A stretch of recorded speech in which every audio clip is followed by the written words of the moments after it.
unidade, vamos ter o chamado de Israel e a sua centralidade ao único Deus, nosso Senhor. Depois teremos a igreja primitiva, que vai dar os moldes. A igreja vem caminhando pela sua historicidade, a igreja patrística. Preste bem atenção. Deixa eu explicar uma coisa aqui muito interessante para você. A partir de 1400, a partir do século XV, o mundo vai experimentar o chamado renascimento, a renascença. O que é a renascença? A renascença é a busca das artes, da música, da pintura, da poesia, que o ostracismo medieval ocultou. A Igreja Católica fez muito para contribuir com isso. Os povos não aguentavam mais o sufoco e começaram a se reexpressar. E aí nasce a Renascença. A Renascença, você vai ter o período da Renascença, o período Barroco. Barroco significa, em francês, algo inusitado, algo até fora do comum, amedrontador. O Barroco era uma coisa desafiadora. Depois do Barroco, vamos ter a época romântica e o período que compreende a Renascença, de 1400 e pouco até a época romântica no século XIX, é chamado de classicismo, esse período aí. Muito bem. A igreja está vindo lá do Novo Testamento e ela está com a sua liturgia muito simples. A liturgia da igreja era muito simples. Deixa eu comentar aqui, a liturgia da igreja era muito simples. Era, como disse no começo, uma oração. Aí tinha uma palavra de exortação. Aí vinha a Santa Ceia, ações de graça. Aí a coleta e distribuição entre os pobres. E, no final, o cântico. Isso foi preservado durante muito tempo. Alguns pais da igreja, como Tertuliano, como Orígenes, Tácito e vários outros aí, eles até proibiam instrumentos, porque diziam que na Santa Ceia, quando Cristo cantou, não tinha, pelo menos, registro de instrumento, não tinha registro lá. E segundo, que os instrumentos lembravam muito as orgias romanas, as festas romanas. Só que, no IV século, quando o Constantino ele traz a igreja para um movimento mais mundial, porque ela torna-se agora do Estado, torna-se agora um evento estatal, a igreja. Então, nesse bojo, a igreja recebe influências de várias nações. E com o passar do tempo, por exemplo, na Índia, no Egito, na Grécia, a igreja foi assumindo formas locais de adoração, formas de música, formas de expressão. Aquela síntese da igreja de Jerusalém, ela foi se disseminando. Quando chega ao VI século, a igreja já estava muito mais desenvolvida, com muito mais influência, e agora nós vamos ter as questões dos dogmas. No IX século, com o Império Sacrosanto, do Carlos Germano, a igreja começa a adquirir padrões. Por exemplo, a palavra de Deus começa a ser substituída pelas encíclicas católicas dos papas. A gente começa a ter agora o ano litúrgico, as comemorações, devoções aos santos, os tipos de reza, que no começo de daqui quis dar uma orientação mais aproximada ao apostólico. Agora, o movimento católico do século VIII, IX, estava agora totalmente fora do controle.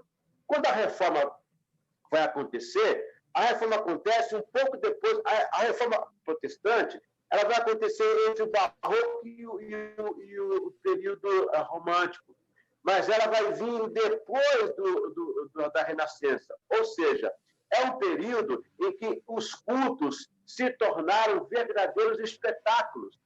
Você vai ter compositores cristãos, compositores protestantes, como Johann Sebastian Bach, por exemplo, era um compositor protestante, e muitos deles, o Handel também era outro protestante. Então, você vai ter, sob aquele pensamento, o melhor é para Deus. Por exemplo, quando nasce a polifonia, a partir do XI século, entre o X século e o XI século, vai aparecer um homem chamado Guido d'Arezzo. Ele vai organizar a notação musical que fora iniciada pelo Papa Gregório Magno. O Gregório Magno, ele criou os sinais musicais para ensinar o cântico que foi depois conhecido o cântico gregoriano, que era um cântico atonal. Era uníssono e atonal, ou seja, era uma voz só, não tinha uma sequência lógica, como a gente tem hoje de abertura, estribilho e encerramento. Com o evento do Vigarejo, a notação musical foi ganhando a polifonia. A polifonia, para alguns da igreja, era como se fosse uma vaidade, porque a polifonia tinha sido usada em outros eventos que evocava a carne. Tanto é que o puritanismo vai condenar os teatros, as danças, as orquestras de câmara. As orquestras de câmara são pequenos instrumentos, tipo 3 violas, 4 violinos, um cello. Eles eram contratados para tocar nas festas, e muitas festas eram de orgias, inclusive na França, naquela época. Então, a igreja achava que esse tipo de importação de instrumento, de polifonia, de certa forma, contaminava a igreja. Mas ela já vinha uma boa parte fazendo isso. Já vinha uma boa parte. Um dos reclames da reforma protestante foi esse aí. Quando acontece a reforma protestante, ela quebra essa hegemonia. E aí volta aos padrões mais neotestamentários. Cântico mais uníssono, no fundo só um órgão, ou um alaúde, aquela coisa mais cerimonial, mas sem aquela ideia da dança, né? Da festividade que mudava as orgias. Por isso, irmãos, que nos anos 60, nossa era já, anos 70, eu sou de 1966, e não peguei bem essa época, mas eu ainda me lembro, nos anos 80, que era nos anos 70, 80, era proibido na igreja brasileira tocar bateria, era proibido tocar guitarra elétrica, era mais violão, acordeon, sanfona, havia muita reverência. Quando começava a balançar muito o corpo, dizia, gente, para com isso. Mas o avivamento trouxe esse movimento, e com a chegada do avivamento, em 67, então o pessoal ficou mais aberto, como se fosse uma dança do espírito, não uma dança da carne, que eu balançasse porque eu gostaria, mas aquele movimento de você levantar as mãos para o céu e pular, deu à igreja uma cara de movimento espiritual, não era aquele movimento da carne. Então você vai notar que a partir dos anos 80 começa a igreja emergente.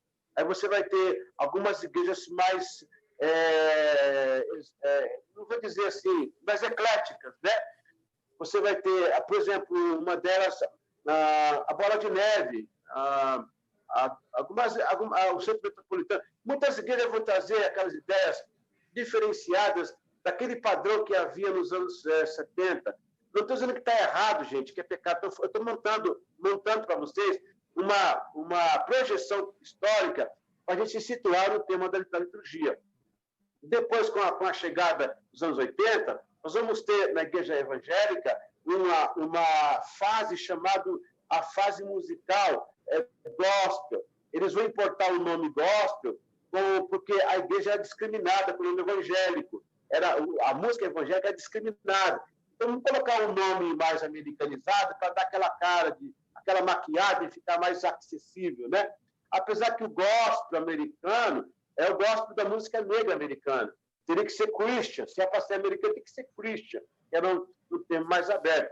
Nos anos 80, nos anos 70, nos anos 60, nós vamos ter a presença de quartetos musicais. Os quartetos faziam uma boa parte da liturgia da igreja, porque o quarteto já era uma ressonância dos corais da Reforma. Os corais, aos poucos, foram se reduzindo, e para não perder aquela tradição, eles se resumiram em quarteto. Com o quarteto, perdurou até os anos 80. Aí você vai ter uma forte influência dos anos 60 e 70, com a chegada do rock and roll, do iê-iê e a música moderna, quando a igreja queria se modernizar, os jovens sair da liturgia. Aí começa, então, os conjuntos musicais. Eu vou ter os sonoros, eu vou ter os atuantes, eu vou ter No Alvorecer, eu vou ter Vencedores por Cristo, eu vou ter Jovens Livres. São os conjuntos que vão nascer. Logo após eles, os conjuntos começam a ficar muito caro, os ônibus para viajar. Então, reduziram-se as bandas. dos anos 80, nós temos uma explosão de bandas no meio evangélico, como a Banda Azul, o Rebanhão, a Banda em Voz, o grupo Logos, o grupo Elo. Esses grupos vão permeando e fazendo a igreja evangélica. Depois disso, eles começam a projetar pessoas com solo, mais um solista. Pode ver que a Banda em Voz, quando ela se desintegrou, ela deu vários solistas. Nós temos aí a Eixa, temos o Marquinhos Gomes, temos acho que é o Alvortix, se não me engano, o Serginho Lopes, vários deles dessa época também aí. Portanto, a igreja, de certa forma, ela se aproximou muito da ideia que o mundo trazia para tentar conquistar. A ideia era essa, só que acabou importando alguns costumes também que não eram nossos. E hoje em dia temos até música de rua, temos o hip hop, temos o funk, até funk evangélico tem hoje. E sei lá mais o que vai vir por aí pela frente. Eu encerro a minha aula fazendo um clamor. O que é que vai corrigir o que está fora? O que está aí que está fora? Porque eu não posso também ficar aqui na frente de vocês dizendo o que é padrão. Quem sou eu para ditar um padrão? O que é que vai corrigir o que está fora? Fora do contexto, fora da palavra, fora da doutrina, fora do Espírito. O que vai corrigir isso? É a presença genuína do Espírito Santo. Aquela presença da igreja de Atos. Eu não estou falando dessa presença que é fabricada nos cultos. Levanta a mão, começa a glorificar, fecha os olhos, balança o corpo, fica falando assim, Eu não estou falando dessa histeria coletiva, desse mantra. Eu estou falando da real presença do Espírito Santo, que não é fabricada, que não é constituída a partir de um movimento do corpo ou de uma música de fundo tocando. Aquela presença que chega e impacta a igreja, e cura os enfermos, e liberta os cativos, e liberta os demônios. Então, a palavra de unção, se essa presença existir, ela por si só, ela vai espantar tudo que não pertence à liturgia que o Espírito Santo quer. E a pergunta é lícito um crente de música mundana? A resposta rápida seria não. Mas a resposta sábia seria o seguinte: quanto mais o crente se aproxima do Espírito Santo, a presença dele diz o que é e o que não é para se ouvir ou para se fazer. Então, eu apelo aos meus alunos, a quem chegar esse vídeo, a nossa igreja wesleyana e a nossa igreja brasileira. Vamos voltar para os elementos dos cultos. Isso não pode faltar em nossos cultos. E resumindo, a presença do Espírito Santo, que foi a nota que eu vou dizer para encerrar essa aula com chave de ouro. A primeira coisa que Deus fez sobre a igreja que estava reunida em Jerusalém foi derramar o seu Espírito Santo sobre eles. É essa presença que vai ser o cerne e o segredo da liturgia cristã. Amém? Muito obrigado. Amém. Por esses dias, por essas aulas. E eu abro agora para vocês comentário ou alguma pergunta.